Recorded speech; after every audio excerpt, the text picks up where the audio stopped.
all said hello. There's one more here, Sam. That's Eric, he did it. Carl, good to see you. Hi.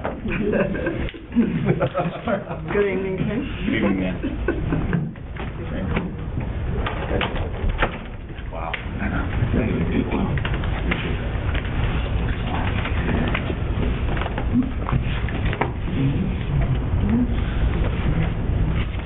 Ready? We're on? All right, we're live. We'll give it one more minute.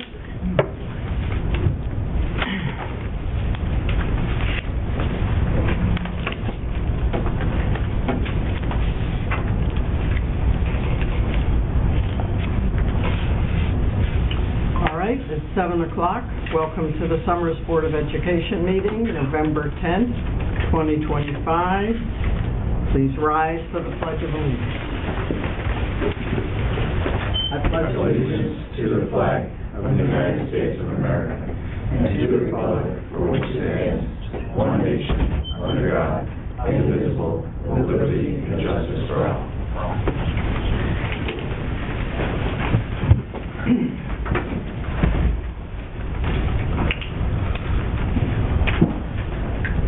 Okay, our first item of business is our special awards and recognition, and I think I'll start off and say a few words, and then Dr. Galloway also has a few words.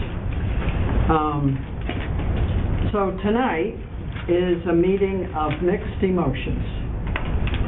It happens every 4 years when there's a turnover after the Board of Education election. So tonight, we honor 2 board members who did not run for re-election, Carl Stebbins and Jan Martin. Each member of the Board of Education brings special skills and knowledge to our team. Jan was an English teacher at Summers High School for 16 years and was also Teacher of the Year in 2012. She was elected to the Board of Education in 2017, but she also served previously from 95 to 97. And she has served as board secretary the past 4 years. Carl was elected 4 years ago. Carl grew up in Summers and graduated from Summers High School in 1994. He has a wealth of experience in the business world that has been invaluable in negotiations and budgeting. Under his capable leadership as chair of Salary Negotiations Committee, we settled a new 3-year contract with the Teachers Union, a new 3-year contract with the Administrators Union, and a new contract with the Paraeducators. Jan has been chair of the Curriculum Committee.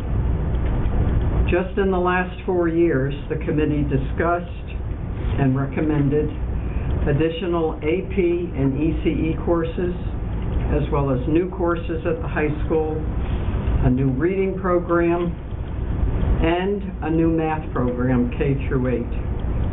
All of these were approved unanimously by the Board of Education. Carl has also been a valuable member of the Budget Planning Committee, offering insights from his business perspective, but also his unique perspective as an alumnus. Jan has been a valuable member of the Policy Committee.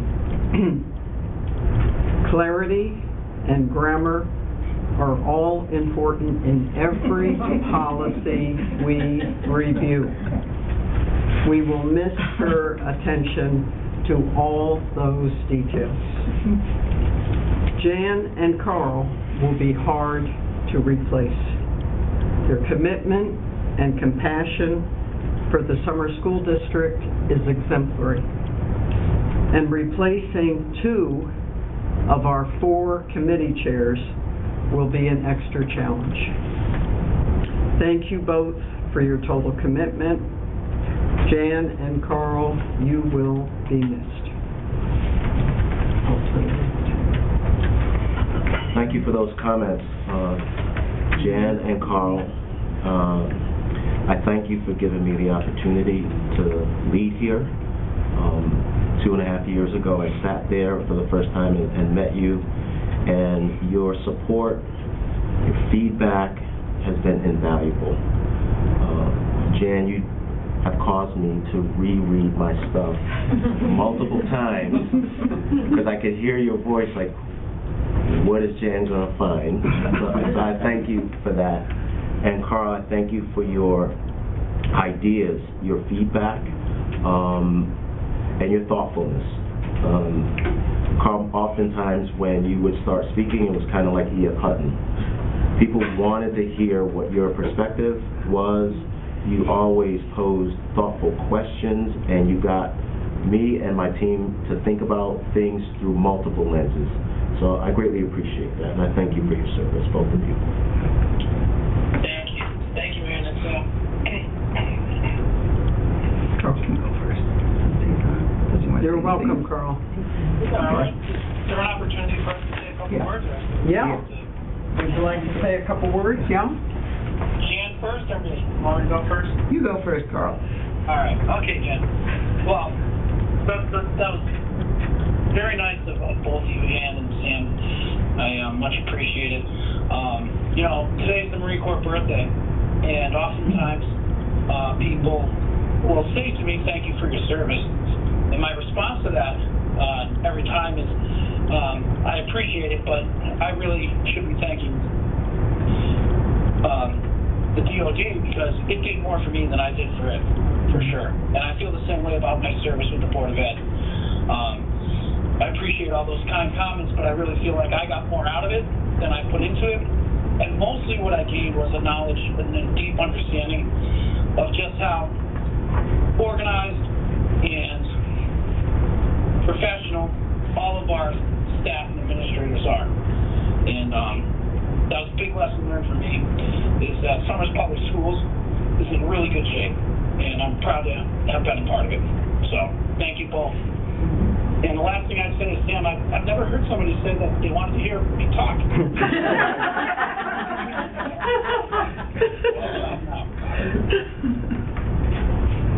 You're welcome, Carl. Thanks, Carl. Thank you. Great working with all of you. It's been my honor and privilege to serve on the Summers Board of Education for 10 years. And this particular board has been very special, I think. Although we came from diverse backgrounds and different political bents, we united in a nonpartisan manner, right, with only one agenda. And that was to be advocates for whatever is best for each and every student in the Summers Public Schools.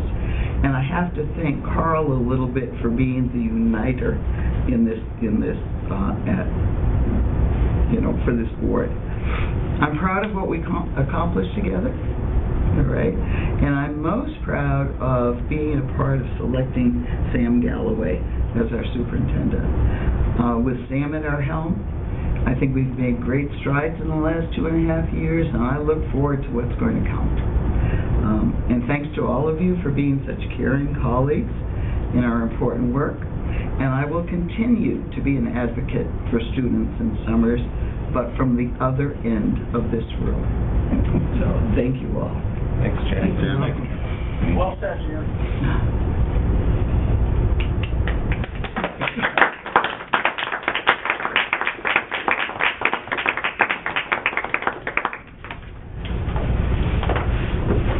Okay. So we will move on to the approval of minutes from October 27th, so we'll take a motion for that. From JT? Motion approved. And we have a second from Kim. Corrections, additions, all those in favor? Aye. Okay, that's unanimous. All right, we'll turn it over to you. Great. Thank you and good evening. My comments regarding my update tonight will be about Veterans Day and some sporting events and activities that have been going on. Because I'll present my goals, which will really talk about the academic side of things. So tomorrow, the Veterans Day program at SES starts at 09:30, and they'll be in the gym. MBA and SHS are having a joint program at the high school, and that starts at 9 o'clock. We have multiple guest speakers coming. and the program in the auditorium will run from 9 to about 9:45. And at 11:11 they'll have a volley outside as they did last year. Moving on to sports, I haven't given an update in a while regarding sports, but I'm proud to say that the boys soccer team will be playing in the Class S semifinal tomorrow in New Britain at Willowbrook Park. Game time is 4:30 p.m. They've done an amazing job. Girls soccer missed out on the state tournament for the first time in a long time. There were a lot of new faces on the roster this year. The girls competed all fall and came up one game short of qualifying for the tournament. Cross country, very similar. A lot of new faces on the cross country team, and they did have one All-Stater, Jonathan Breton, for boys cross country. Girls swimming, they run in a co-op program. There are 2 students from Summers in the swimming program, and both have had successful seasons, and they have qualified for finals at the States, and the finals are scheduled for Wednesday evening. And football, it's also a co-op with Stafford. Their record currently is 3-4.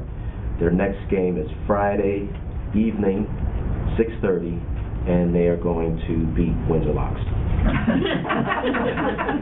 We have to speak it. And field hockey. So field hockey is coming back. And, you know, I spoke with our AD, Scott, earlier, and I'm going to actually read what if you know Scott, this is very interesting. So this is in Scott's words. In what has been a feel-good story of the fall, the field hockey team qualified for their first state tournament since 2012. While they lost their tournament game to E.L. Smith 2-1, what a fantastic job by our coaches and players to get this program back to being competitive in both the league and around the state. So I was ribbing him a little bit about the feel-good story part of it.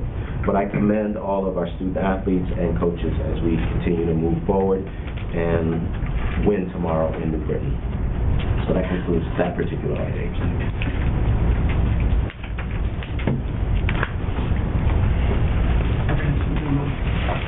And the other thing, we're playing Cromwell tomorrow, and I know the soup from Cromwell and Macri, so I need to have bragging rights over Enza. So I hope they pull it off tomorrow. So I'm going to stand and take care of the goals. Yep. So I did put a copy in your red folders. Great.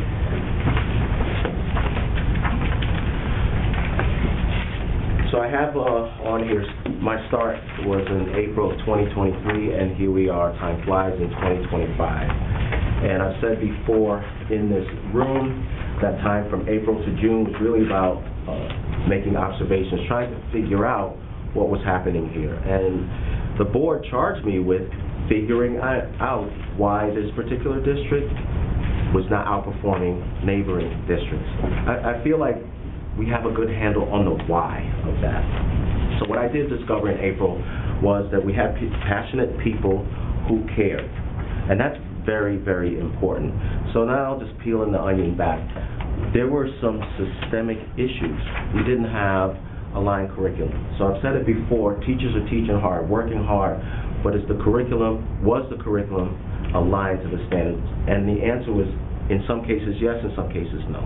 So that creates, you know, if you look at our district data over time, you'll see these spikes going up and spikes going down. So it makes it very difficult to predict in real time how kids are going to do and course correct to meet their needs as they are learning or struggling. 23, 24, over that summer, I was trying to wrap my arms around what's the best way to move forward. So I did adopt the coherence framework from Harvard, adopted it to here, just to bring coherence and alignment for our organization. And then in my walk-arounds when I got here, I thought it was really important that the schools focus on the 9 CAS indicators. I did feel that the culture, the climate was strong. I felt like the parent community and the relationships with parents and school, I felt like that was strong. So I did direct our principals to apply for that award. I thought we would be competitive. However, we did garner that award, and MBA was the first school in the district to do that. And what's important to note about that, that was outside people coming in. So we weren't self-promoting. They came in, they had no skin in the game, and judged us against other schools statewide. So I'm happy to say the MBA won that first year, and I was encouraged through my relationship with Cass that they said, you know, your elementary school should really give it another shot. So I give the elementary school big credit for being not hitting the mark, but being competitive, but to go back at it. And, you know, we're all proud to say and to know that they did garner that award. And that is really hard to do, 2 schools in one district in such a short amount of time. And what I said, I thought that that was the low-hanging fruit. It identified it, it was the low-hanging fruit. Moving student achievement will be more incremental. And here we are now in 25, 26. Due to your work and collaboration as a board, we now have a standards-aligned K-5 ELA, we have K-8 math curriculum, and now the high school is going through their own curriculum alignment. Teaming, collaborating, and moving forward. During convocation, I talked about the power of collective efficacy and collaboration to all of our staff members. And I talked with our staff members about our theory of action. If we do these things, we're looking for a certain result to happen. So if we implement strong instructional practices, pre-K to 12, hire and retain highly qualified staff, foster positive school climate, and that was a strong point. Like me coming in the door, that was a strong point of the district. Develop and implement a differentiated, relevant, and rigorous curriculum. That's what that new curriculum is going to do. And at the elementary school, over 20 teachers are now trained in letters training. That's that skill to help students read better. It gives teachers the tools to do that and to be very precise with that. So we've now acquired the curriculum. We have teachers at the elementary level trained well with the support of SEF, another community organization, which is almost unheard of, to have an organization like that to support a school district. Amazing. And we will continue to provide meaningful, relevant, and ongoing PD to staff. Then student engagement, growth, and performance will increase. So that is our theory of action through collective efficacy and collaboration. And this is a visual representation of continuous improvement. And I've talked about continuous improvement just as a way of it being our culture. To never be satisfied with where we are, to always examine practice, because if we're always doing that, that means we're giving our best to every single student. And in real time, we're understanding if students are moving forward or if they need more attention. And that's what that culture will give us. So the instructional core is made up of the student, the teacher, and the curriculum surrounded by those 4 domains. Then wrapped around district and school initiatives. And I have at the top, conduct superintendent school visits. So I go into classrooms as a collaborator, as someone to collaborate with school leaders and teachers about what's going well and what's not going well.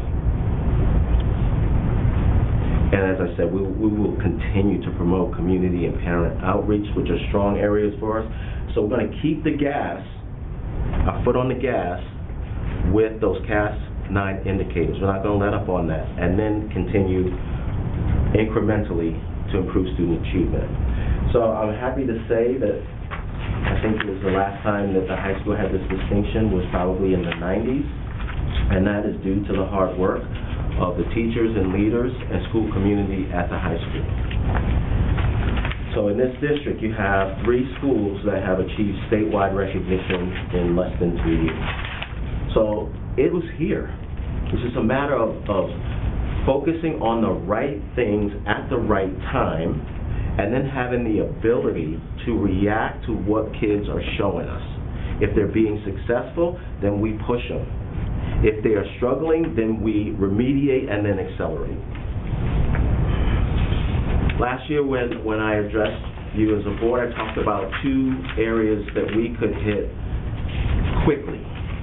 And I called that the low-hanging fruit. I talked about the PE, and I talked about chronic absenteeism. And people would say, well, what's the big deal, PE and absenteeism? But it all counts on the school scorecard and our district scorecard. So if you're not paying attention to those things, you once again will be in that space of wondering why. Why is the school underperforming? Why is the district underperforming? Because we're not paying attention to the right things at the right time. So what you'll see here is the first set is the high school over 3 years, and they have their chronic absenteeism down to now 8.9, and still working on it, not satisfied with that.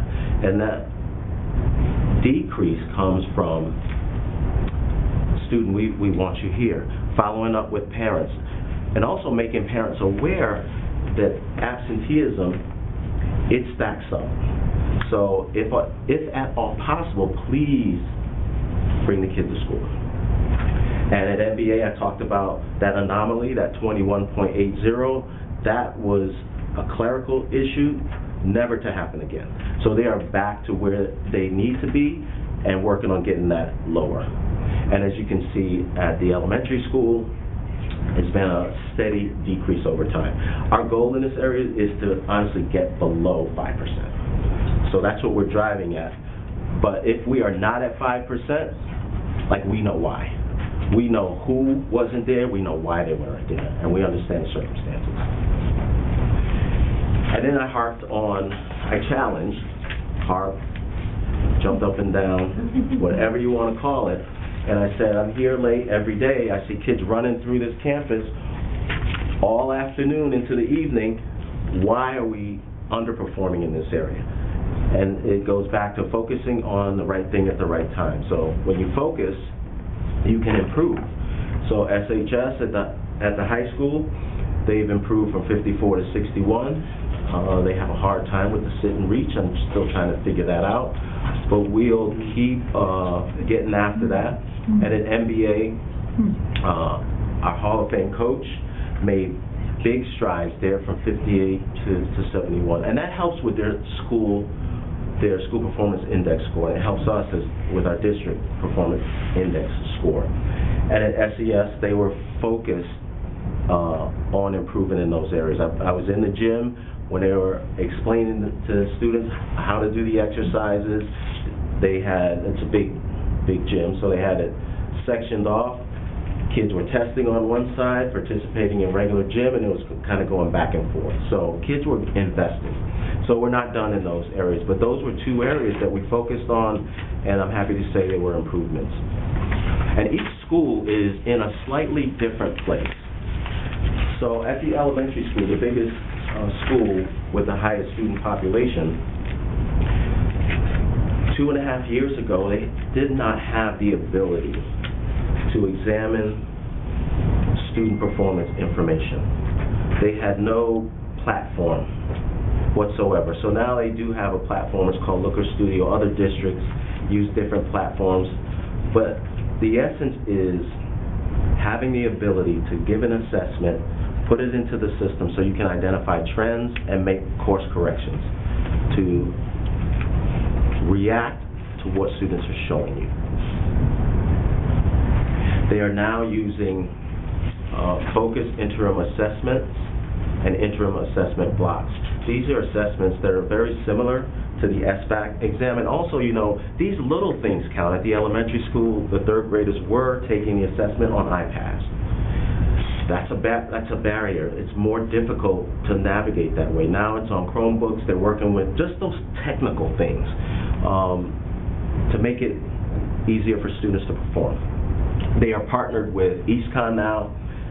The data-driven decision-making process is improving due to this external partnership. And that time is very important because you don't have a lot of time. So now teachers have to come with their data already examined, sit around the table, talk about what worked, what didn't work, and then leave with a plan of action. And then come back and then talk about, did that plan of action work? It didn't work, and that's that recursive process that we need to happen. So we now have an external partner who comes in and models that, mentors that, and then they'll be off on their own shortly. And here's where the so what of being a board member, right? What you see there, high-quality materials for ELA and math. That's a game changer. That is truly a game changer. Now teachers have the tools, they have the curriculum that's aligned to the standards, so we will continue to improve. At MBA, older crowd, middle school students are interesting, right? We need to engage them. And, you know, Principal Martello and the team, they've been doing the SBAC breakfast for a while, and that's part of it. Part of engaging with students, getting them to understand what their growth goal is, and getting them to pursue that growth. And they're also now using FIABs and IABs. In the past, that it didn't happen. And the power of that is, it's like if you take an SAT prep course. Part of taking a prep course is understanding how questions are phrased, understanding what that question is really asking you, so the practice and experience with these assessments will help students. And then teachers use the results to course correct instruction. And then standards aligned and learning targets posted. You know, these little things where either the essential question or the learning target is on there, the teacher knows what it is, students know what it is, and everybody knows what should be happening. And as you saw in that circle earlier, those are some of the things I look for when I go into classrooms. And I sit down and talk to students and say, do you know what's going on? Or do you understand? Can you tell me what you're working on? Do you like it? Are you struggling? All those kinds of things, so I can gain that understanding for myself as well.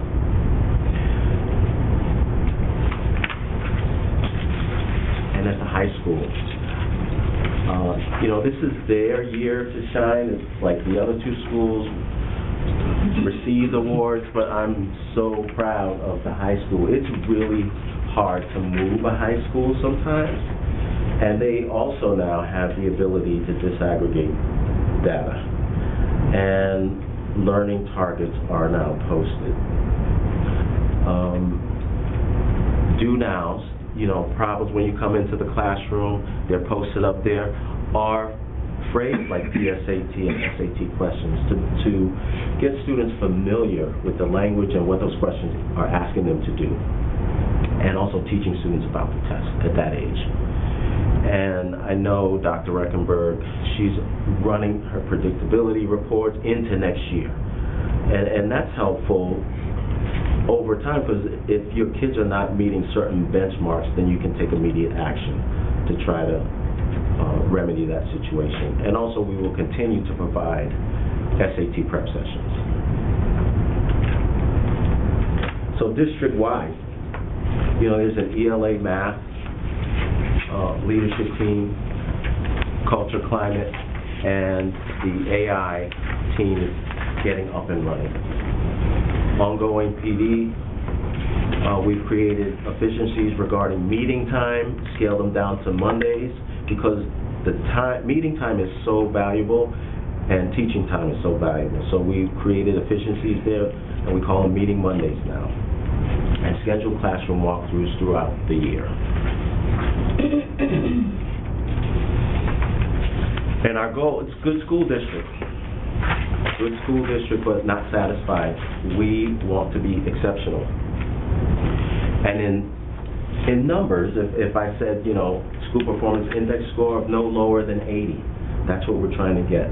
For instance, the high school's at 86 now, the elementary school's 75, and I'm very confident. She had a 10-point swing in 1 year at SES. So with this new curriculum, I'm confident that school will be in the 80s. And the middle school, we have some more work to do. The objective is to get all three schools at least at 80. And that puts you in really good company statewide. I just put up these seven steps, and really at this point in time, I do feel like the assessment and diagnosis is completed. The new curriculum has remedied a lot of that.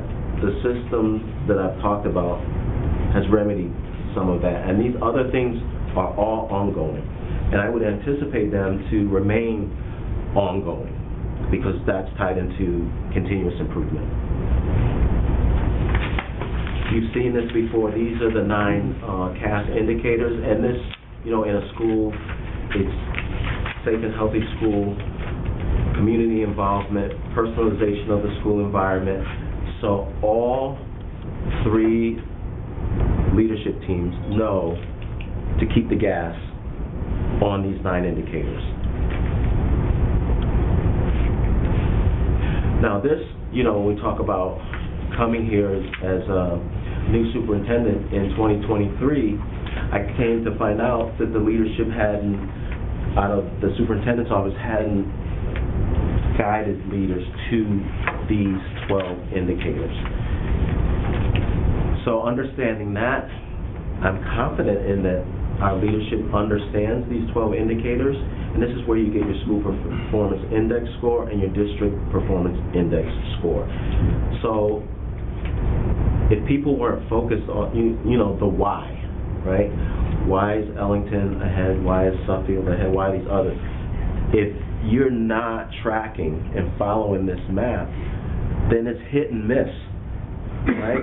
But now, every educator can see themselves in these 12 indicators, and I'll point to indicator 12, because some will say, well, what does that have to do?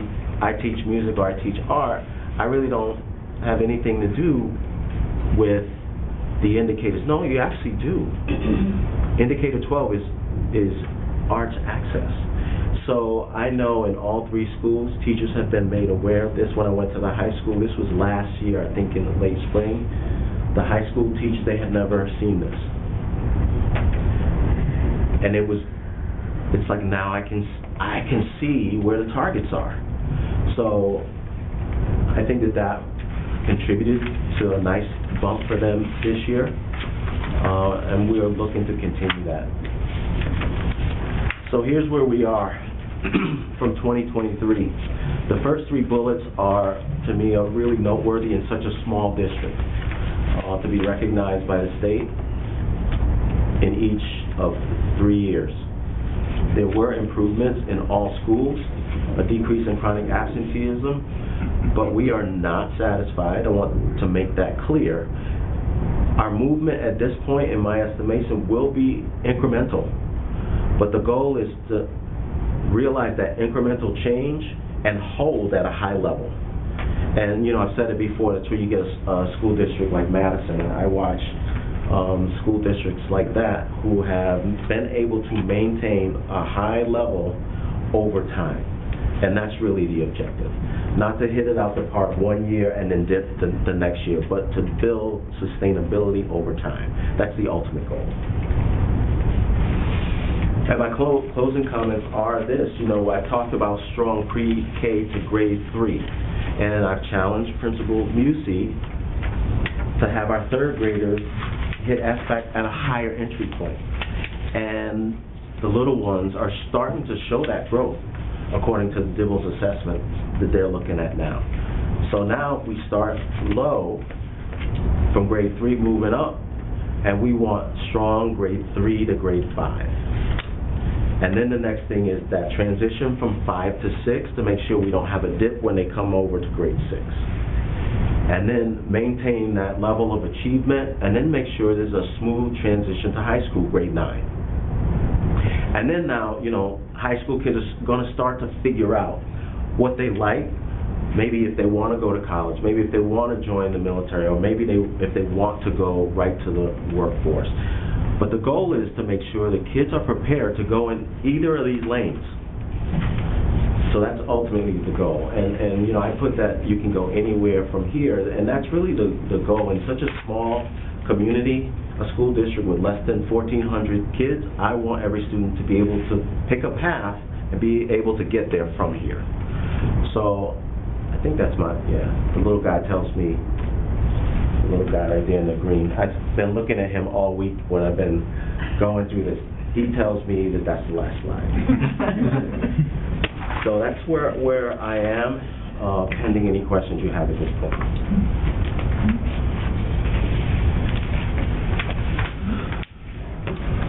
Questions, comments? I have a comment that I just heard yesterday, that a parent who came to the math program all right, and has children, 4 different children in 4 different levels, was so excited about the math program. He's saying that his youngest is learning things that his oldest is learning. He can see the vertical You can see alignment. that alignment, Yes, right? and they're doing algebra, Yeah. you know, at this.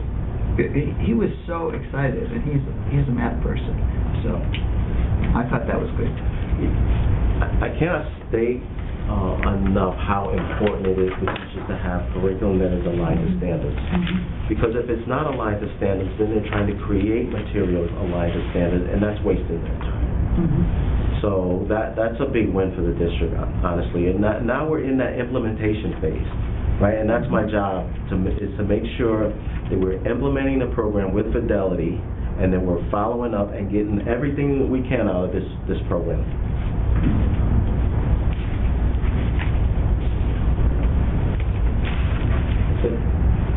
Thank you, Sam. Thank you. Thanks, Sam. Thank you.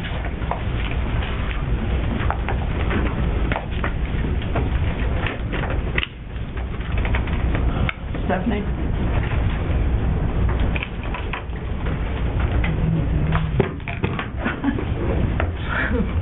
Hello. Great, thank you for asking. All right, so for the October report, there are 3 areas that I want to focus on, and I know one of them I'm focusing on like every single month, and that's our salaries category, right? Because we have a lot of long-term subs right now. You'll notice that in the teacher line and then the other instructional, as I indicated last month, those would start evening out as our teachers that are out on leave move to an unpaid status, their salaries get freed up, it will pay off the long-term sub, and we'll do transfers in January for that. I do expect that in November there'll be one more adjustment. We'll have a long-term sub coming off as a new teacher starts in the position that they've been covering, and so that should adjust those lines a little bit. And that's why we're waiting until January to do any sort of transfer, because I knew that that was going to happen. We just didn't have the start date officially for the new science teacher up at the high school. So we have that now. They're starting next week. The insurance line did adjust down a little bit, which was great, and I was happy about that because we had a couple people come off of our insurance. And then just this past week, I was told that there were 2 families coming onto our insurance because they had a life-changing event and lost their spouse lost their insurance. So now we have to put them onto our insurance because that is a change for them. So that will be reflected probably in January's report because they'll come on as of December 1st. That will all get straightened out for December 1st, which will get reported in January. The last line that I just want to draw your attention to is the non-special ed tuition line.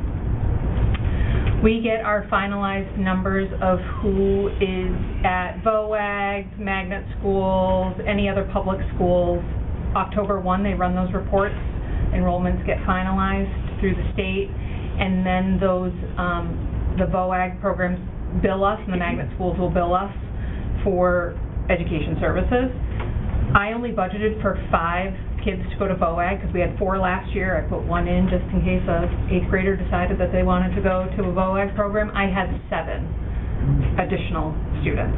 So we were way under budget for our BOAG program. So that was about, I think last month I had about $55,000 in a variance because I didn't know how many kids exactly were going to go, and so now we're -20, so a little bit of a hit.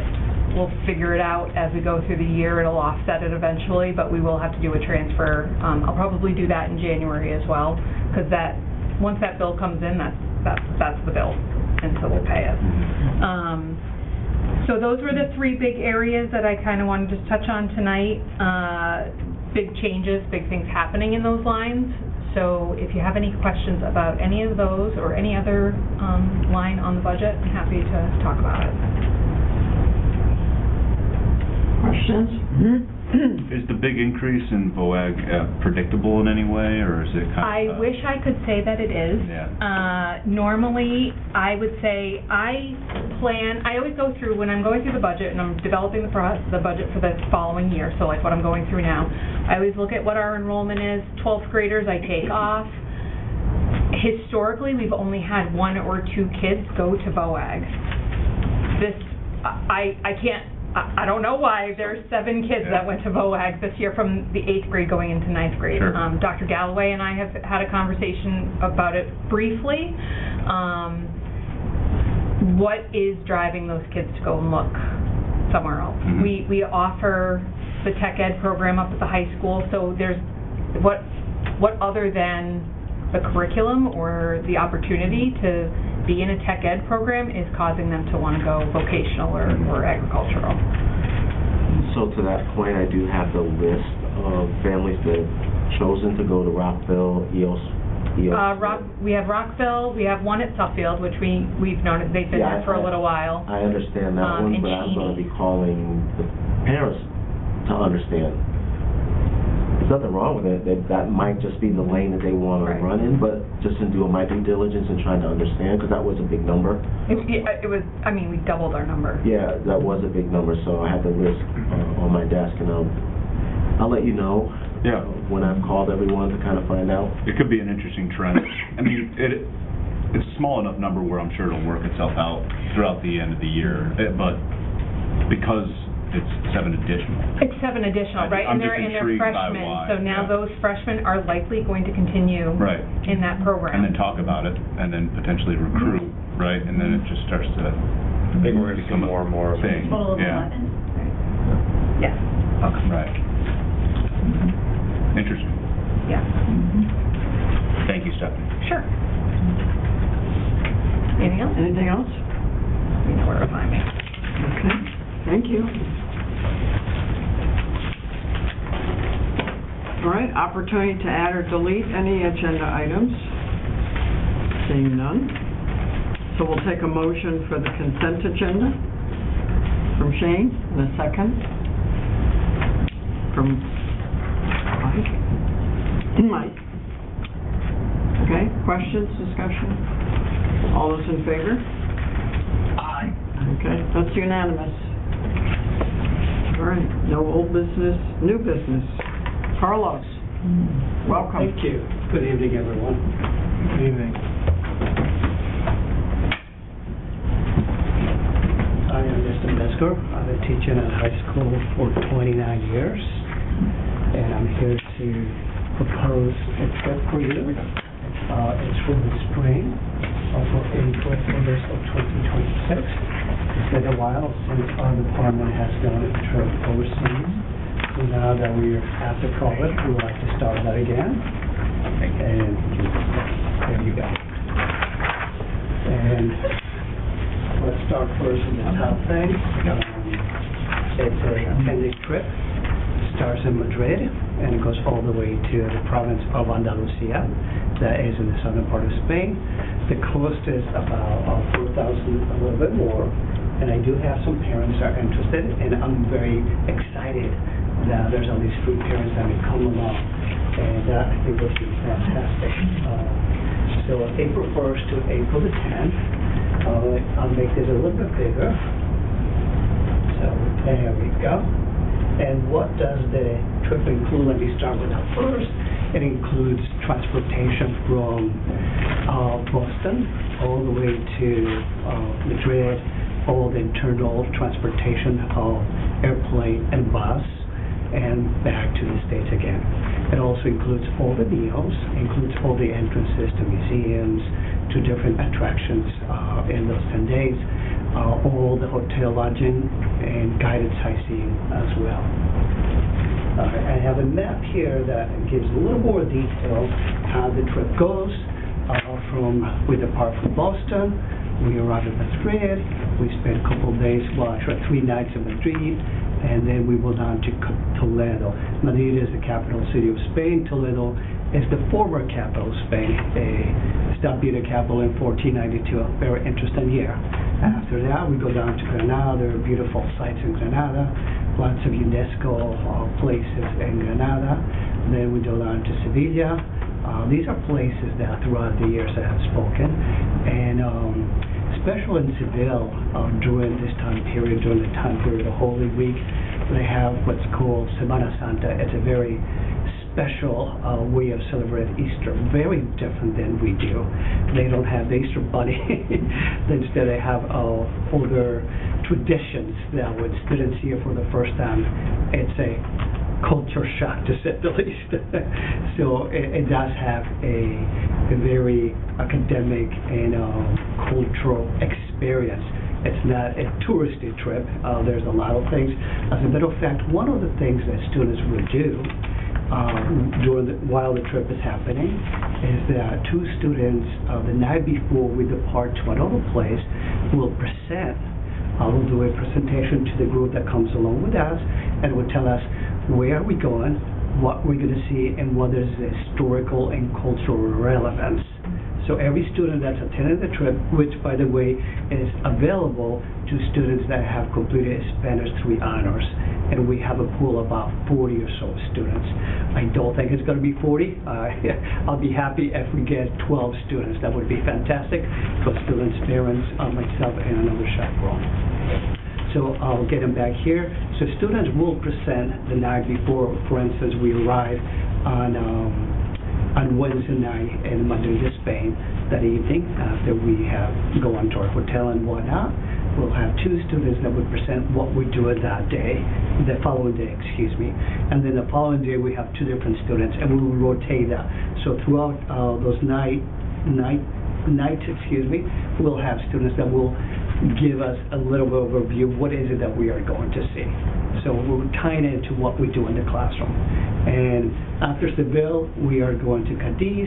Cadiz is in the Gold Coast. All southern Spain, it's considered the Gold Coast because it has sunshine a great number of days throughout the year, way more than we do down in Florida. And after that, we'll go to Granada. We take a bus to Madrid and go back to the U.S. We arrive in Boston, and the trip with EF officially starts the moment we board the plane, and it ends the moment we leave the plane. From the high school parking lot to the airport is something that we provide. And when I mean we as the students will be the ones that will pay for the transportation. But officially, the trip with EF starts from the airport, from the moment we board the plane to the moment we depart the plane. And let me do a little bit more the specifics, some of the sites that we're going to see. Dr. Calloway, if I'm going too slow, please stop me and I can move a little bit faster. 4.5 minutes. 4.5 minutes, all right, he told me 7 minutes. So that is Madrid, some of the sites. I'm not sure if you're familiar with Madrid or Spain, but we have quite a full schedule. Every single day we'll be visiting. And I think rather than me showing you lots of text, probably better if I show you some images, because images are always give you a little more flavor. This is what we see. This is the picture of downtown Madrid. And Madrid, obviously, we're going to have the Royal Palace. We're going to have the Museum of El Prado, the Museum of Reina Sofia. That's when students could actually see some of the famous paintings by Picasso and other well-known Spanish and European painters. All right, we'll move it on to Royal Palace. We also get to go in, and all these things, places that we go to, they're already inclusive, part of the original price. And all along from the moment we depart the airplane in Madrid, we have a tour director. He is the one that will be taking care of all the logistics behind the scene. I'm in charge of the things before the trip and during the trip. I take care of the students and anybody else that comes along. That's my job. But the logistics, the specifics of troubleshooting problems that may happen, which always happens. There's a tour director who's bilingual, and he is with us 24 hours a day. He sleeps in the same hotel. He or she, I'll take that back, he or she sleeps in the same hotel where we are. So if there's an emergency, we have someone on call, and they always have a number of a group of people in case of an extreme emergency that can react within 24 hours anywhere in the world. That is the big selling thing. Right. Then here's the Villa, Seville, another famous place in Spain, one of my favorite cities in Spain. Wonderful place to retire. And then we have Alhambra. I'm not sure if you have ever heard of Alhambra, but Spain was conquered by the Moors for 7 centuries, so they left a giant legacy, and one of them is beautiful buildings like this. That's the Moorish architecture that has survived. Spaniards normally, when they took over cities that was left by the Moors, they destroyed them. But this was such a beautiful place, I decided, no, we're not touching it, we're keeping it. It also happened with other places of Spain as well. They kept all the places that had cultural significance. Okay, so I think that gives you a quick overview. I'm sure 6 minutes, so I'm going to slow down now here, and I'm open for questions if you have any questions. So, quick question. Yes. This looks like a great trip. So, maybe I misunderstood. The kids are responsible for their own transportation? No, kids are the ones who pay. I'm the one who coordinates. I get a bus. Okay. A bus from the high school parking lot all the way to the airport and back 10 days later. Okay, but that's outside of this trip? That is outside of EF. EF is the company that we're paying to, students are paying to. And this is the transportation from the high school to Boston is totally separate. Although I did build it in the application that I submitted for the Board of Ed, that's $4,100. That's what I submitted. That's why there's a quick small discrepancy with what you saw here if you were looking at it. Okay, that is a discrepancy of the price. Yes, sir. Thank you so much for putting this field trip together. Experiences like this for our students, authentic, worldly experiences like this are so important for them to have. It's a lot of work to put together something like this. Never mind put this presentation together tonight. So I want you to know how much it's appreciated that you're doing this. It's time away from your family. You're working. You're with our students. But it's really beneficial to them. So thank you. Can you talk a little bit about the students to whom could attend this? Yes, it's open to students that have completed Spanish 3 honors. Students that have completed Spanish 3 honors are current seniors, are current juniors, and obviously it's going to be open to students that currently have in Spanish 4 honors. So we have a pretty large, sizable pool of close to 40 students or so.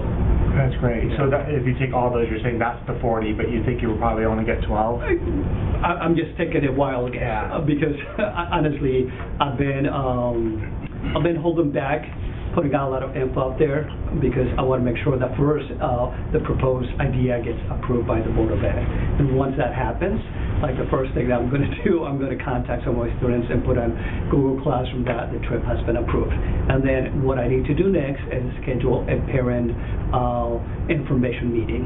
And I'm hoping to do it next week, so a week from today or so. I'm trying to do it as soon as I can because there are some deadlines that students need to meet with their families, of paying deadlines, and also some insurance deadlines that need to be met.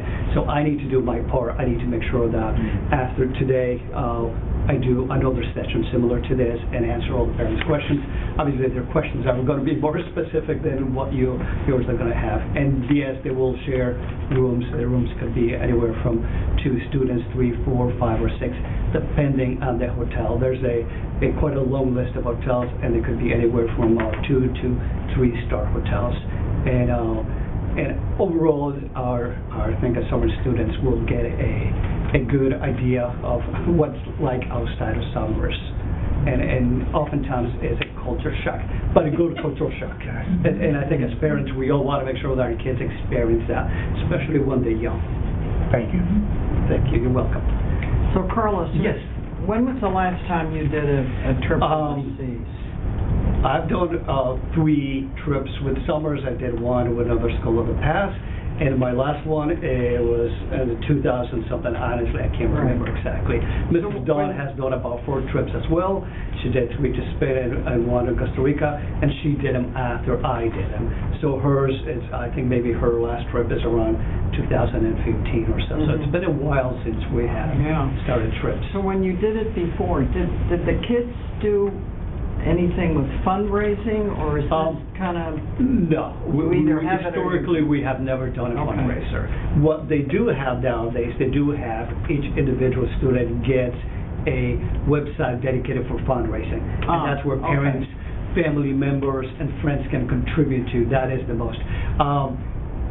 Fundraising for $4,100 plus other expenses, it will take a long time. And I've spoken with other teachers at the high school how much it takes to make profit from their fundraisers, and making $4,100 per student is a significant amount that I don't think, no matter what we do, we will get to that point. So that's really only available, as we have always done historically, to the students that can afford it. Unfortunately, that is the case. But at least there's an avenue for there is an to be able to get every student will have access to a place that they could send that to extended family members and friends, or anybody they want, and they can deposit money there if they wish. So will they have to, is there a deposit to sign up for this? Yes. They don't have to pay up front right now? No. After your initial registration, I think is $99. Something to that effect, a very small amount. Then they have to make 3 payments, and they're broken down and separated in different months. And some parents pay it on one shot. Parents have the ability to do a direct deposit. They have the ability to do all different deposits as they wish, as long as by a certain time they have to have their required guidelines. And especially when they request an all-inclusive insurance, meaning that they could get all the money back at the last minute. Well, they also have the ability through this company. They also have to have made payments by certain dates, and that gets a little more technical. So normally that's the page, that's the fine print, and when I have my parent session, I say, before you do anything, you need to look at the fine print if you're going to get insurance, because that's off my hands. Those are the sessions that families need to make. You get your regular insurance, or you get your insurance plus, but in order to be able to withdraw the day before, you need to have a certain criteria, and I don't touch that because it gets a little bit complicated. Because things happen. Exactly, things happen. So we do have that option as well. Okay. Other questions? I was curious about the question. Yeah, go ahead, Carl. Related to safety, I think Spain, probably State Department reports would probably say it's pretty safe to travel, but the board, we have a policy for chaperone. Yes. 6 students and 1 chaperone. International travel, or is it the same? I believe it's 6 students and 1 chaperone. That has 6 students and 1 chaperone. it's always been 1 to 8. 1 to 8. Oh, wonderful. Look at that. Okay, and that's the same for domestic and international travel? Yeah, we don't have a separate policy, it looks like. All right. I always took an account as being He also said there are parents who want to attend as well. Right. I'm curious if any, I mean, the policy is what it is, but just international travel, I'm curious if we might be able to solicit some of our SRO, expertise to be one of the chaperones and travel along. I think that may be helpful. That would be fantastic. I would love that. It does sound like the principal's going, Carl. There is a separate part of the policy, it looks like, for international. Okay. But, I mean, she's put the policy in our folder. Never consider that. Okay. Just any international travel gives me heightened concern about safety. And Understand. that there's a plan in place for our board policies, or that we can stop something before the trip to just give parents and students Comfort. in knowing that there's really a strong safety resource part of the group. Okay. Sounds like a great trip. Just I think we should all be just a bit concerned with international travel. Yep.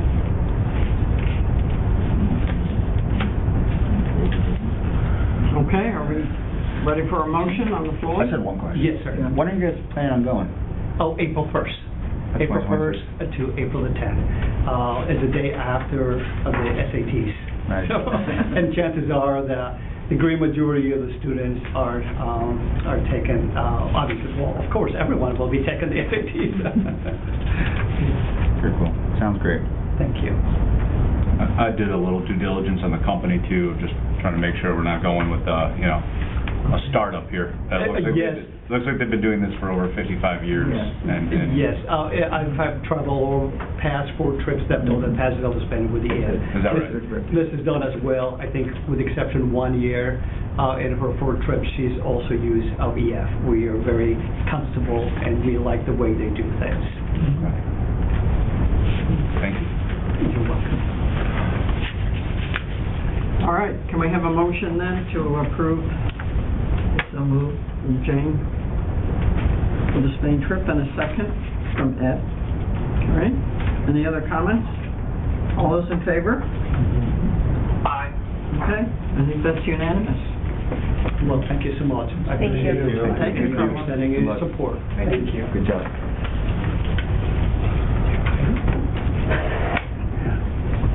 Okay, next, we need approval for a hire for a paraeducator. Do you want to make a comment? Sure. I'm very cognizant of the nepotism policy. That's why I bring it toward you. But we have a very high-quality candidate to be a paraeducator who lives in town. The brother actually is highly regarded at the school, hence the nepotism, and also the mom works for the district too at MBA. So this is for a paraeducator position at SES. Okay. So there's a student at the school? You're saying her brother's a student? No, the employee who we're recommending has a sibling who already works at SES. Got it. Oh. And the mom works at MBA. Okay. So, family deal happening here. Would there be any supervisory concerns or?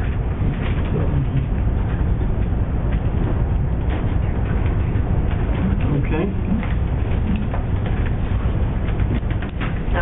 either one. All right, motion to approve hiring of Isabella Frisia as SES paraeducator per DBS code 4112.8. All right, and a second from Derek. All right, further discussion? All those in favor? Aye. Okay, another unanimous. All right. The other ones under new business are the first postings for a whole bunch of policies, if anyone has any questions on those. Otherwise, we'll move into committee reports. Curriculum? We're on hold until the beginning of the year. Okay. Policy, we are also on hold till the beginning of the new year. Planning and finance? December 1st is our second budget meeting. And salary negotiations, Carl? Salary negotiations, we are on hold. Okay. Building committee? Building committee met last week. We are moving ahead to go ahead and apply for new reimbursement through the hierarchy of construction money rather than the HVAC money. You can apply, I guess the window, so to speak, opens the 1st of the month, so they're hoping the 1st of December. They then have 10 days to get everything in, and at this point, there doesn't seem to be any reason why we can't meet that deadline. Then the committee will start reviewing these around December 14th, and supposedly we will find out within 30 days whether or not we will get that money. So that's kind of where we stand. Melissa Musi came to the meeting prior to that, so she had an opportunity to ask questions. They had some for her. It went very well. And that's kind of where we are. We're moving slowly, but I think once we get the grant in there, and I think then they can start kind of putting a schedule together. So, we'll see. Do you have any questions? All right. Anything from CREC, Carl? Yes, there's a meeting this Wednesday at 11:30 a.m. Okay. As you know, I'm out of town on a business trip. Right. I won't be able to attend, but I did forward the invite to you and Sam. If somebody from the board would like to attend in my absence, I believe that's allowed. So Right. I forward that information to you and Sam, so if somebody wanted to do that. I think Mike Briggs might have sat in on one before for me, but I have, Carl, you're right. Seems like you're volunteering me. All right. Well, we may forward that over to Mike. I will be out of state, so I will not be available. Yeah. Thanks, Carl. No parting gift from Carl. Yeah. So if you can forward that over to Mike, that would be great. Yeah, that'd be fabulous, Carl. My part. Thanks. All right. Anything for SEF, Shane? They're meeting this Thursday at 7, and I intend to attend. Okay. Noted. The emphasis on the right consonants there. Okay. All right. Advanced calendar. Pops concert this weekend.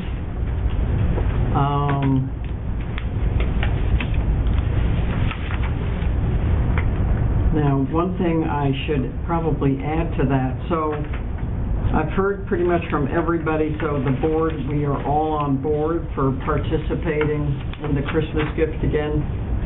I think November 14th or 17th, we'll get the list, and I'll send it out to the board, and then you can each pick what you want. And I think that's not a meeting. I think that's our exception to the rule, that this one is helpful if you reply all, so everybody knows what everybody else is bringing, and we don't end up with 8 bicycles.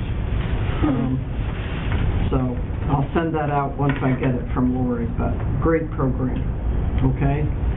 The other advance notice is the capstone presentations, and that's going to be January 13th. So if anyone can attend, you can go for just, if you only have an hour or two, you only have late morning,